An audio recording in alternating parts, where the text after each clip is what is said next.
ભાવનગર જિલ્લા પ્રાથમિક શિક્ષણ સંઘ દ્વારા પડતર માંગણીઓને લઈને યોજાયેલા વિરોધ પ્રદર્શનમાં આશરે 1500 થી 2000 જેટલા શિક્ષકો જોડાયા હતા।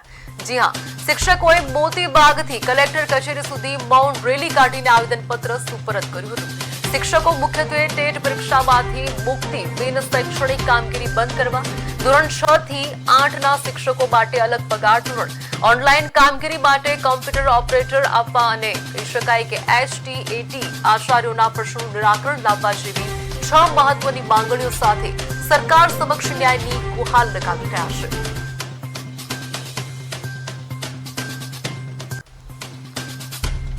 કઈ સહાય કરવામાં તો તે કામગીરીમાંથી મુક્તિ આપવામાં આવે એ માટે થઈને અમે બધા શિક્ષકો એકઠા થયા છીએ। જય હિન્દ, જય ભારત। બાળકોને શિક્ષક છે, શિક્ષકનું કામ છે ભણાવવાનું, તેમને વર્ગમાં મેક્સિમમ ટાઈમ આપી શકે એવી કઈક વ્યવસ્થા કરવામાં આવે। Thank you. જય ભારત, જય હિન્દ।